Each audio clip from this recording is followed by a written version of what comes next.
코로나 팬데믹이 교회와 그리스도인들에게 주는 가장 큰 위험, 가장 큰 위기는 정체성의 혼돈이라고 생각합니다. 실제 교회는 지금 굉장히 큰 위기 가운데 있습니다. 도대체 교회가 뭔데, 뭐 해야 되고 교회는 무엇 해야 되는 곳인가에 대한 생각들이 교회 안팎으로 도전을 받고 있습니다. 바깥에서 그런 말들을 들으면서 교회 내부의 많은 그리스도인들이 정말 그 말이 맞는 것 같아 이런 생각을 하고 있고, 그것은 교회가 가진 교회의 정체성을 실종시켜 버렸구나 라는 사실들을 볼 때가 있습니다. 정말 교회가 가진 정체성이 무엇인지를 다시 확인하지 아니하면 정말 큰 위기가 올 수도 있겠구나라는 생각들을 갖게 됩니다. 또한 실제로 젊은이들 사이에서는 교회를 나가지 않으면서도 나는 성도다라고 생각하는 경향들을 가지고 있는 가난한 성도란 신조어가 생길 정도로 굉장히 아주 어려운 위험스러운 상황들이 전개되고 있는 것을 볼 수가 있습니다. 사람들에게 있어서 자기의 위치, 자기의 정체성을 확신하는 것, 안다는 것, 굉장히 중요한 문제인 것을 볼 수 있습니다. 왜냐하면 정체성을 알게 될 때, 바르게 하게 될 때, 확고히 하게 될 때 교만하지 않고 겸손하게 설 수 있게 되고, 자기의 정체성을 바르게 알게 될 때 어려움이 와도 흔들리지 않을 수 있고, 자기 정체성을 분명히 하게 될 때 주어진 일들을 성실하게 잘 감당할 수 있기 때문에 자신의 위치를 안다는 것이 매우 중요하다는 말입니다. 믿음의 길에서도 영적 위치를 확인하고 점검하고 알고 있는 것은 너무나 중요합니다. 지식이 없을 때, 예수 그리스도에 대한 지식, 하나님에 대한 지식, 교회에 대한 지식이 없을 때 우린 자기 열심만 가지고 잘못 갈 수 있는 일들이 얼마든지 있을 수 있기 때문에 자기 정체성, 교회 정체성, 예수 안에 있는 예수 그리스도의 정체성을 분명히 알고 분명히 믿고 분명히 고백하는 것이 너무나 중요하다는 말입니다. 뿐만 아니라 영적 위치를 알고 있는 것은 예수 안에서 더 성숙하게 될 수 있는 가능성을 부여해 주기 때문에 또한 중요한 문제이기도 합니다. 함께 읽은 열왕기하 2장의 말씀은 엘리야 선지자가 자기의 선지자의 직을 이제 엘리사에게 임시키는 장면이 거기에 등장하고 있습니다. 아니, 엘리야가 엘리사를 선지자직으로 훈련시키는 그런 짧은 마지막 부분들을 보여주고 있는 부분이기도 합니다. 여기 열왕기하 2장 말씀에 엘리야가 엘리사에게 너는 여기 머물라 라고 하는 말씀을 몇 번 하고 있습니다. 여기 머물러 있으라 라고 하는 그 말은 네가 머물러 있어야 될 것이 어디인지를 분명히 하라고 질문하고 있는 부분이라고도 할 수 있을 것입니다. 동시에 오늘 우리에게도 어디에 머물고 있는가를 묻고 있는 질문이기도 하다고 생각이 듭니다. 나는 어디에 머물러 있는가에 대한 질문을 하고 있다는 말입니다. 시편 1편은 복 있는 사람의 이야기를 하면서 복 있는 사람은 악인들의 꾀를 따르지 않고 죄인들의 길에 서지 않고 오만한 자의 자리에 앉지 아니한다는 말씀을 시편 1편, 시편 전체의 맨 서두에 그렇게 말씀하고 있는 것을 보면 진짜 하나님의 사람, 복 있는 사람, 하나님의 백성들은 머물러야 할 곳이 있다고 한 사실을, 서야 할 곳이 있고 앉아야 할 곳이 있고 따라야 할 길이 있다는 사실들을 분명히 해주고 있는 것이라 할 수 있습니다. 오늘 이 말씀을 같이 상고하면서 내가 머물고 있는 곳은 어디인지, 또 내가 머물러 있고 싶은 곳은 어디인지 다시 되돌아 점검해 보면서 정말 우리 주님이 인정하시고 우리 주님이 기뻐하시는 그곳이 어디가 있는가 다시 한번 확신하면서 그곳에 머물러 있는, 그곳에 거할 수 있는 성도들이 될 수 있기를 주님의 이름으로 축복합니다. 오늘 엘리야와 엘리사는 길갈에서 출발하고 있는 것을 볼 수 있습니다. 함께 읽은 말씀 1절 말씀에 엘리야가 엘리사와 더불어 길갈에서 나가더니 길갈에서부터 출발하고 있음을 말하고 있습니다. 믿음의 출발, 사역의 출발, 어쩌면 하나님을 향한 그 길의 출발이 길갈이라고 이렇게 얘기하고 있는 것으로도 보여집니다. 이곳 길갈은 시작과 출발의 장소이고 때로는 안전과 보호의 장소라는 사실을 갖고 있습니다. 출애굽 당시의 길갈은 이스라엘 백성들이 40여 년간 긴 광야 기간을 마치고 요단강을 건너서 최초로 도착한 곳이 그 길갈이었습니다. 그들에게 있어서 길갈은 정말 길고 긴 광야 여정의 시간들을 마감하고 안전을 누릴 수 있는 최후의 장소, 최후의 보루였다고도 할 수 있을 것입니다. 또한 이스라엘 백성들은 이 길갈에서부터 출발해서 약속의 땅을 얻기까지 싸웠던 것도 볼 수가 있습니다. 아마 어떤 부분들은 싸움을 할 때 길갈에서 출발해서 하루 열심히 전투하고 다시 저녁에 길갈로 돌아왔을 수도 있습니다. 그곳에서부터 그들의 가나안 땅에서의 생활이 시작되었다고 할 수 있다는 말입니다. 거기에서부터 가나안 땅의 삶이 시작되었다는 말입니다. 여호수아는 요단강을 건넌 후에 이곳에 요단강을 건널 수 있도록 도우신 하나님을 찬양하며 기념비를 세웠던 것도 볼 수가 있습니다. 엘리야는 바로 이곳에서부터 엘리사를 데리고 순례의 여행을 선지자직이 무엇인지, 선지자직을 어떻게 감당하는 것인지, 선지자직을 수행하며 어떤 일들이 있을 것인지 이런 것들을 낱낱이 가르치며 지나갔을 것입니다. 어쩌면 이 여행을 통해서 엘리사를 하나님의 사람으로, 하나님의 선지자로 훈련시키기 위한 목적들이 있다고 해석들을 거의 모두가 하고 있습니다. 그런데 이곳 길갈을 오늘 우리에게 비교해 보면 이곳은 우리 기독교인들이 그 걸음을 시작하는 바로 처음 지점이라고도 할 수 있을 것입니다. 처음 예수님 믿어 회개하고 회개한 이후에 밀려오는 평안과 안전감과 기쁨을 누렸던 그 처음 장소, 처음 그곳, 그 시점을 의미할 수 있다는 말입니다. 누구에게나 이와 같은 신앙의 출발점이 분명히 있습니다. 하나님의 백성으로, 하나님의 자녀로, 하나님의 사람으로, 하나님의 그 권속으로서의 출발점이 우리 모두에게 있다는 말입니다. 모습은 참 다양하겠지만 하나님의 사랑을 느끼고 그 사랑 때문에 기도하고 그 사랑 때문에 믿음을 고백했던 그 지점이 있다는 말입니다. 고린도후서 3장 5절 말씀에서 사도 바울은 너희가 믿음에 있는가 너희 자신을 시험해 보라고 말씀하고 있는 것을 볼 수가 있습니다. 너희가 믿음에 있는가 너희 자신을 시험하고 너희 자신을 확증하라 하는 말씀은 우리의 믿음의 출발이 어디인지를 정확히 하라고 하는 말씀을 하고 있다고 보여집니다.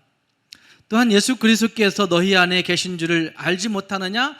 그렇지 않으면 너희가 버리운 자니라 라고 하는 말씀도 하고 있는데 이 말씀들은 예수 안에서 어떤 모습으로 서 있는지를 우리에게 분명히 말하고 있는 부분이라고 할 수가 있습니다.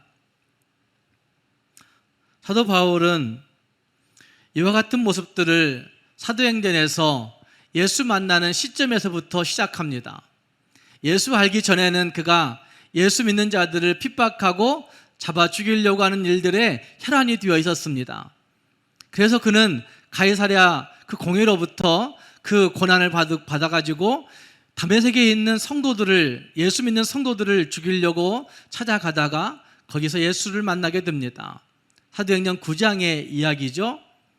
그래서 예수 만나고 그리고 성령께서 그의 비늘을 여셔서 예수를 알게 되고 그리고 예수를 믿게 되는 과정이 있습니다. 이것을 9장에서 경험하고 난 다음에 그는 그 경험을 간직한 채 열심히 전도 여행을 다녔습니다. 그리고 전도 여행을 마지막 끝자락에서 사도행전 26장에서는 그 아그리빠 왕에게 자기 자신의 예수의 사람 된 것을 변증합니다. 그때 그가 얘기하고 있는 것들도 내가 다메섹에 가다가 예수 만났고 예수를 알게 되었고 예수를 믿게 되었다는 사실을 분명히 말하고 있습니다. 자신의 정체성을 예수 만난 것에서부터 출발하고 있다는 말입니다. 자신의 정체성이 자기가 가말리엘 문화에서 교육받고 고급 신분을 가지고 살아갔던 거기서부터 출발하는 것이 아니라 예수 만나고 예수 알고 예수 믿은 거기서부터 자기의 정체성을 출발시키고 있는 것을 볼 수가 있다는 말입니다. 오늘 우리에게도 마찬가지라고 생각이 되어집니다.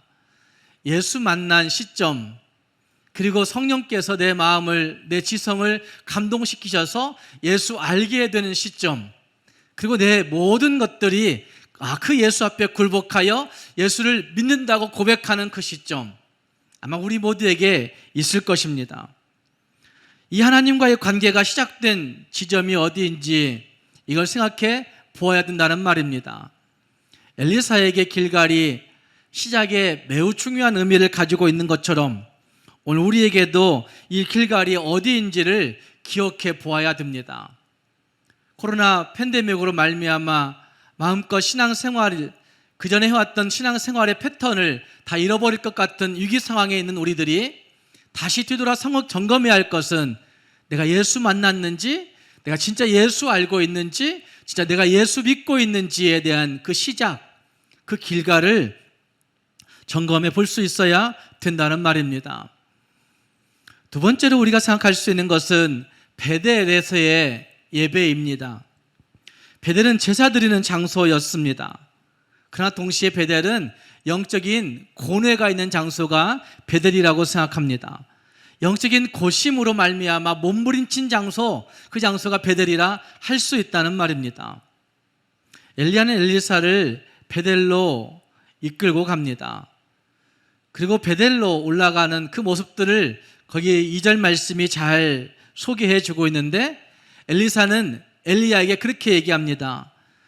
여호와께서 살아계심과 당신의 영혼이 살아있음을 두고 맹세하노니 내가 당신을 떠나지 아니하겠나이다 라고 그렇게 이야기하며 베델로 올라갑니다. 하나님의 살아계심과 그리고 당신의 영혼이 살아있음을 두고 내가 맹세하는데 나는 당신을 떠나지 않고 함께 베델로 가겠습니다 라고 하는 고백이죠. 어쩌면 이 고백이 그냥 쉽게 나온 고백도 아닐 것입니다. 왜 베델로 올라가는 일에 하나님의 살아계심을 두고 맹세해야 되는 겁니까? 왜 베델로 올라가는 길에 선지자 선생님의 그 영혼을 두고 맹세해야 되는 겁니까? 그만큼 고민하고 있다는 사실을 말씀하고 있는 거죠.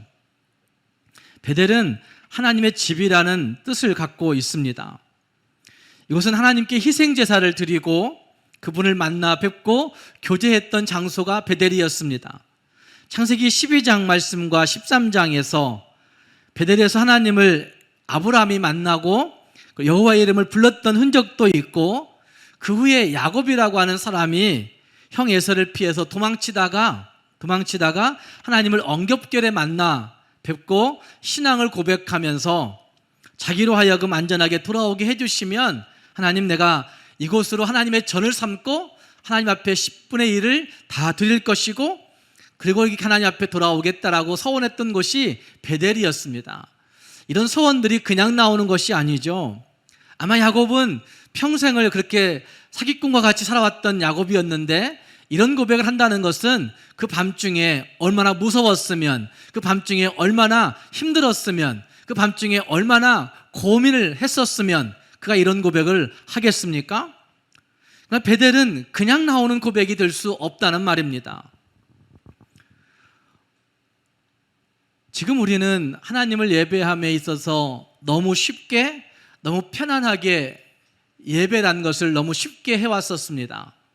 그러다가 이 코로나 팬데믹이 오면서 하나님 앞에 이렇게 예배하기가 힘든 것인가? 라고 생각했다가, 그러다가 하나님 앞에 정말 너무 쉬운 방법, 온라인이라고 하는 너무 쉬운 방법으로 예배하는 법들을 교회가 다 공인해버리는 그런 지경까지 이르게 되었습니다. 한 번쯤은 맨 처음에 고민했겠지만 어느 시간 조금 지나간 다음에 온라인으로 예배하는 게 훨씬 더 편했을 것입니다. 너무 쉬웠을 것이고 거기에 안정감을 누렸을 것입니다. 내 일상 전체를 하면서도 나는 얼마든지 예배할 수 있다, 이런 안정감을 갖고 있었을 것입니다. 그것이 잘못됐다는 얘기를 하는 것이 아니라 베델이라는 것은, 예배라는 것은 쉬운 것이 아니라는 사실을 말씀드리고 싶은 겁니다. 야곱에게 있어서 베델을 발견하고 하나님을 뵙고 하나님을 경배하는 것이 그렇게 쉽게 편안하게 된 것이 아니라는 말입니다. 거기에 얼마나 깊은 고민이 있었겠습니까? 가족을 떠나서 가야만 하는 자기의 신세, 그리고 들판에서 잠을 자야만 하는 자기의 그 형편들, 거기에 깊은 고민이 있는 거죠. 내 미래가 어떻게 될 것인지에 대한 고민, 어쩌면 내가 가야 할 길이 어디인가에 대한 고민, 실패와 좌절과 아픔과 괴로움 속에서, 불분명함 속에서 하나님을 만나고 예배하는 것이 얼마나 힘들고 어렵게 진행되는 베델이었는가를 생각해 볼 수 있다는 말입니다.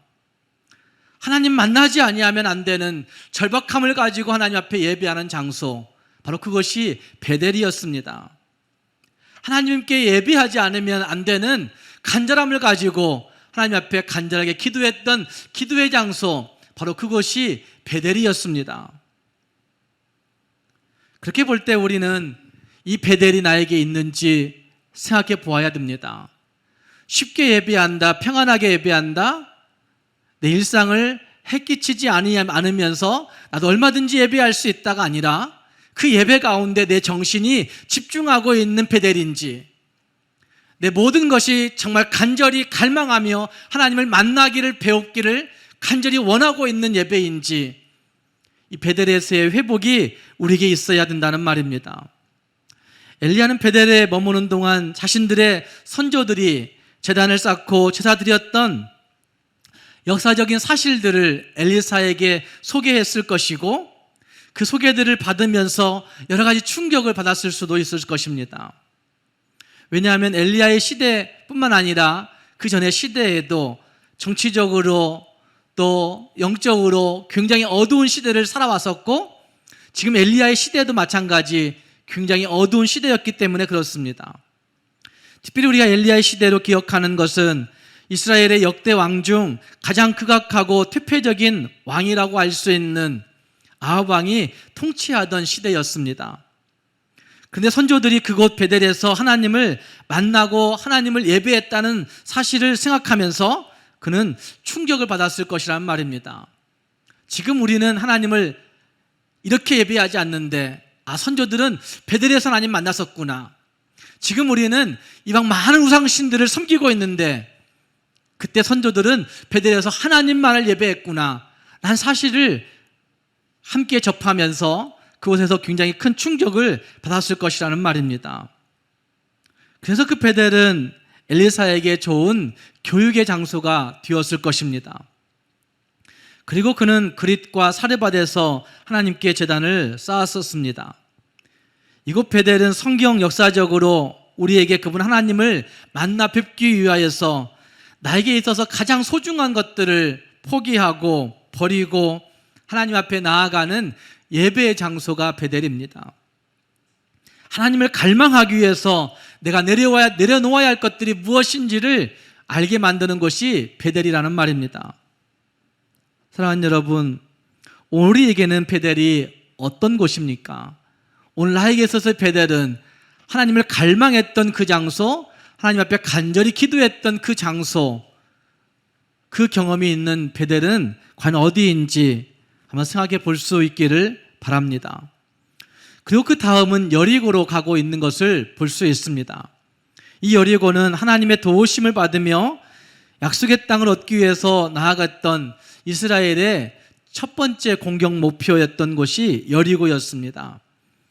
그리고 그들이 치른 최초의 전투가 바로 이 여리고에서 벌어졌습니다.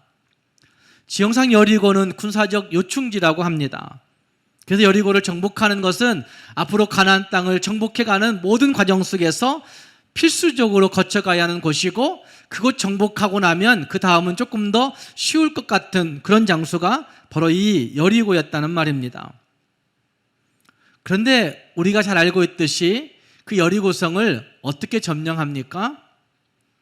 여호수아 6장을 보면 우리가 잘 알고 있는 대로 우리가 가지고 있는 이성적인 생각으로는 도무지 이해할 수 없는 방법, 하나님의 말씀에 순종해서 여리고성을 하루에 한 바퀴씩 도는 방법, 그리고 마지막 날에는 그 성을 7바퀴 돌면서 그들이 가지고 있던 항아리를 깨뜨리는 방법으로, 정말 말도 안 되는 방법이죠.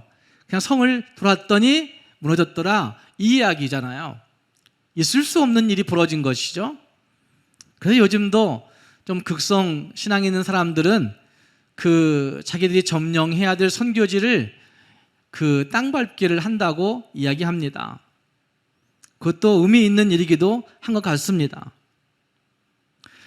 어떤 여리고성은 우리가 이해할 수 없는 정말 이상한 방법을 가지고 성공했던 곳이, 정복했던 곳이 여리고성이었습니다.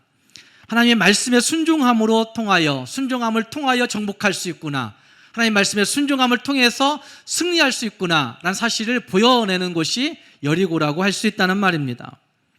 이것은 우리가 영적인 싸움에서 얼마나 승리할 수 있는지를 잘 보여주고 있는, 어떻게 승리할 수 있는지를 잘 보여주는 장소가 여리고입니다.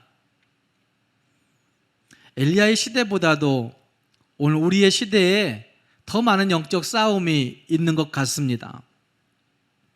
그때보다 지금 우리는 더 많은 유혹에 노출되어 있고 더 많은 시험 가운데 빠질 때가 있는 것을 보면, 그때보다 지금 우리가 훨씬 더 많은 영적 싸움에 직면하여 살아간다는 말입니다. 코로나19의 상황에서 우리는 또 다른 영적 싸움에 직면하여 있을 때가 많습니다. 그런데 어느 시대에든지 간에, 어떤 상황이든지 간에 영적인 싸움에서 승리할 수 있는 방법, 가장 유일한 방법은 하나님의 말씀으로 무장하고 그 말씀을 통해서라고 하는 사실은 부인할 수가 없습니다. 하나님의 말씀을 부여잡고 그 말씀대로 실천하면서 하나님의 도우심을 구하는 기도밖에 없다는 말입니다. 여호수아에서 보면 이스라엘 백성들이 여리고성을 너무 쉽게 점령합니다. 그런데 여리고와는 비교할 수 없는 작은 아이성, 그 다음 성에서는 형편없이 패하고 마는 것을 보게 됩니다. 아이성 싸움에서 패했던 이유도 우리가 다 알고 있을 것입니다. 다른 데 있는 것이 아니라 하나님의 말씀을 어겼기 때문에 라고 할 수 있습니다. 군사력의 약함에 있지 않았었습니다. 무기의 약함에 있지 않았습니다. 하나님의 명령을 순종하지 않음에 있었다는 말입니다. 이렇게 볼 때 시편 기자가 고백하고 있는 것처럼 여호와께서 성을 지키지 아니하시면 파수꾼의 깨어있음이 허사이고, 여호와께서 성을 세우지 아니하시면 세우는 자의 수고가 헛되다 말씀하시는 그 말씀이 진리인 것을 볼 수가 있습니다. 엘리야는 엘리사와 함께 여리고를 지나면서 이런 전투에 관한 훈련을 했을 것입니다. 우리의 모든 신앙생활에서 이런 전투의 과정은 필수적입니다. 실제로 엘리야는 그의 삶 속에서 하나님의 말씀과 동행했습니다. 하나님 말씀하실 때 그는 움직였고, 하나님 말씀하실 때 그는 멈추었고, 하나님 말씀하실 때 그의 손을 움직였고, 하나님 말씀하실 때 그의 발을 움직여 걸어갔던 것들을 볼 수가 있습니다. 함께 읽었던 말씀 속에서만 보아도 2장 2절 말씀에 엘리야는 하나님의 말씀이 임하자 움직이기 시작합니다. 4절 말씀에서도 마찬가지, 하나님께서 나를 여리고로 보내시느니라 라고 말씀은 하나님이 가게 하실 때 그는 언제든지 움직이고 있다는 사실들을 보여주고 있다는 말입니다. 어느 것 하나 자기 마음대로 하지 않고 있다는 말입니다. 말씀을 따라, 하나님의 지시하심을 따라 하나님의 말씀이 인도하는 대로 동쪽으로 가라 하면 동쪽으로 가고 서쪽으로 가라 하면 서쪽으로 가는 그런 모습으로 살고 있습니다. 특히 엘리야는 이제 죽음을 바라보고 있는 시점 아닙니까? 자기의 경험이 쌓아놓은 경륜이 있었을 것입니다. 나는 내 경륜 가지면 눈 감고도 갈 수 있어 라고 얘기할 수도 있을 것인데 그렇지 않습니다. 그 마지막 순간에도, 죽음을 바라보고 있는 그 순간에도 하나님 말씀하시면 가고, 하나님 멈추라 하시면 멈추고, 하나님이 행하라 하시면 행하는 그런 모습을 가지고 살아가고 있는 모습을 보여내고 있다는 말입니다. 지금까지 불철주의와 충성했으니까 세상 떠나기 직전에는 좀 누리고 살아도 되는 것인데, 세상 떠나기 직전에는 조금 더 편하게 살 수도 있었을 텐데, 세상 떠나기 직전에는 그렇지 않아도 나는 하나님의 뜻대로 살아왔는데 라고 생각할 수 있는 그런 모습이 분명히 있지만, 그러나 그는 그렇게 행하지 아니하고 날마다 순간마다 주시는 하나님의 말씀을 듣고 그 말씀을 묵상하고 그 말씀대로 행하는 모습을 부여내고 있다는 말입니다. 주의 말씀 가지고 주의 말씀 듣고 주의 말씀으로 행하다가 주님과 함께 주님의 품으로 영원히 돌아가는 그 모습, 이것이 가장 행복한 엘리야의 모습으로 우리에게 나타나고 있다는 말입니다. 사랑하는 여러분, 우리에게도 여리고와 같은 영적인 전투의 현장이 매일매일 있을 것입니다.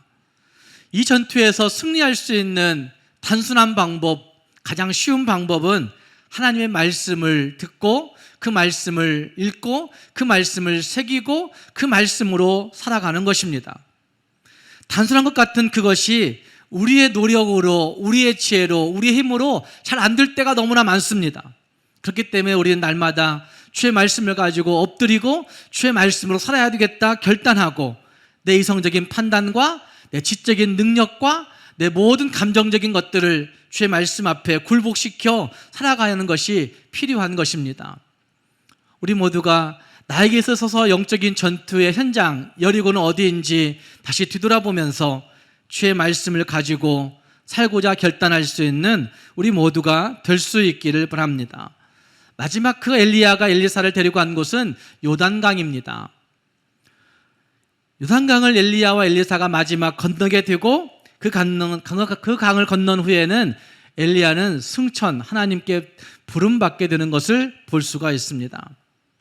저는 이곳을 죽어야 사는 은혜가 있는 곳이라고 생각합니다.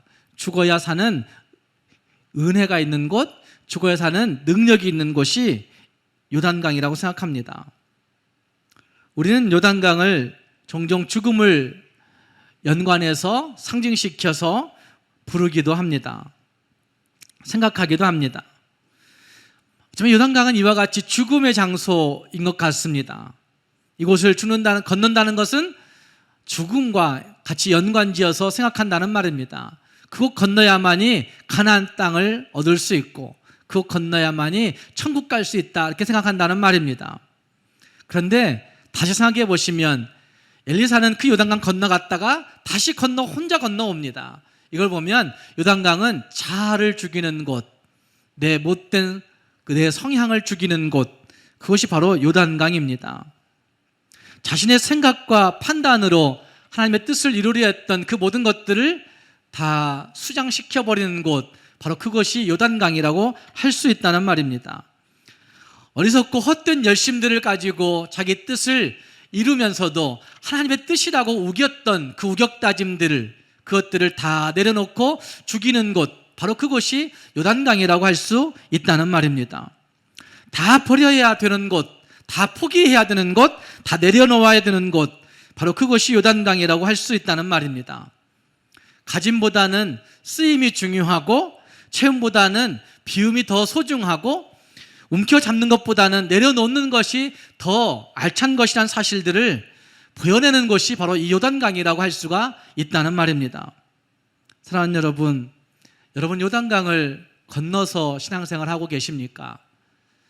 요단강은 내가 죽어서 천국 갈 때 건너가는 강이 아니라 지금 이 땅에서 꼭 건너야만 하는, 신앙생활 하면서 꼭 건너야만 하는 그런 강인 것을 볼 때에는 진짜 나는 요단강을 건넌 후 신앙생활을 하고 있는지, 아직도 요단강 건너지 않았기 때문에 내 자아가 살고 내 못된 성향이 살고 내 못된 감정이 살아서 하나님의 뜻을 이루지 못하는 일들이 있지 아니한지 우리 자신들을 돌아볼 수 있어야 된다는 말입니다. 우리 모두가 나는 지금 어떤 위치에 있는지, 내가 지금 머물고 싶은 곳은 과연 어디인지 다시 한번 뒤물어보면서 주 앞에서 내 위치를 확고히 함으로 말미암아 흔들리지 아니하는 믿음 생활을 할 수 있는 우리 모두가 될 수 있기를 주님의 이름으로 축복합니다. 기도하겠습니다.